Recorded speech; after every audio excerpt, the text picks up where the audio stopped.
इस वक्त हमारे साथ मौजूद है बोल्ड न्यूज़ के क्राइम रिपोर्टर मोहम्मद काशान, जो कि मुसलसल इस वाक़े की कवरेज कर रहे हैं।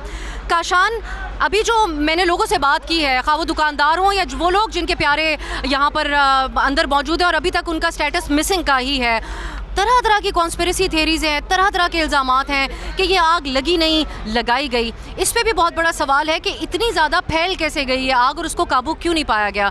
अब आप जो 2 दिन से इसकी कवरेज कर रहे हैं, क्या क्या एक तो कॉन्स्पिरेसी थेरीज़ हैं, क्या क्या इल्ज़ामात हैं और क्या आप अभी तक हुकाम से जान पाए हैं इस बारे में? देखें, ताजिरों से हमने जब बात करी तो ताजिर कुछ कह रहे हैं कि ताजिरों को भत्ते के हवाले से थ्रेट्स भी थे, तो इसकी भी तहकीकात हसास इदारों की जानिब से की जा रही है। और आज सुबह जो चीफ सेक्रेटरी सिंध को रिपोर्ट पेश की गई है उसमें बताया गया है किसी भी किस्म की तकरीब कारी के शवाहिद नहीं मिले। जब पहले रोज़ हम यहाँ पर आए, मलबा यहाँ पर पड़ा हुआ था, तो CSUC की टीम यहाँ पर पहुँची थी, फॉरेंसिक्स टीमें यहाँ पर पहुँची हैं, कुछ सैंपल्स उन्होंने लिए हैं। बताया जा रहा था कि कुछ ना कुछ मवाद मौजूद हो सकता है। जब आज वो फाइनल रिपोर्ट गई है तो एडिशनल IG भी इस बात को क्लेम कर रहे हैं कि अब तक किसी किस्म की तकरीब कारी के शवाहिद नहीं मिले। अच्छा, आग लगने की CCTV फुटेज भी मंजर आम पर आई है। 10:22 पर आग लगी है। ज़्यादा दूर फासले पर नहीं, करीबी फासले पर फायर ब्रिगेड का मरकज़ी दफ्तर है, जहाँ पर 3 से 4 फायर ब्रिगेड के स्नार्कल्स मौजूद होते हैं और फायर टेंडर्स यहाँ पर मौजूद होते हैं।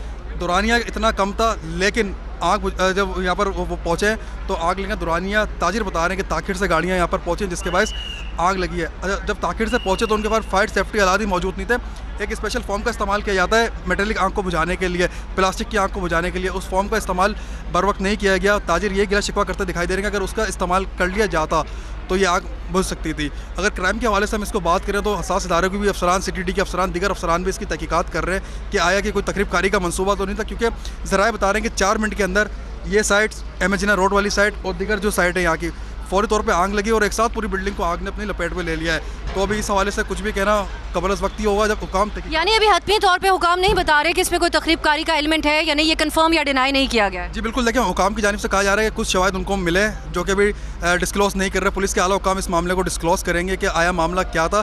फोरेंसिक्स रिपोर्ट तैयार हो रही है, फोरेंसिक्स जो रिपोर्ट फाइनल है उसमें पता चलेगा कि आखिर मामला था क्या है। क्योंकि खिड़कियाँ जो थी, एग्जैक्ट जो थे, आपने सब देखा यहाँ पर जाली लगी हुई है, किसी किस्म का क्या एग्जैक्ट पॉइंट मौजूद नहीं था। अच्छा, एक बात मैं आपको बताऊँ, कराची में 2025 में और 2023 में 77% बिल्डिंग्स का जो ऑडिट्स किया गया था और उस ऑडिट रिपोर्ट्स के अंदर बताया गया था कि कराची की 77% जितनी भी बेशतर बिल्डिंग है उनमें सेफ्टी आलात मौजूद ही नहीं है, ना सेफ्टी का एग्जैक्ट कंट्रोल सिस्टम मौजूद नहीं है।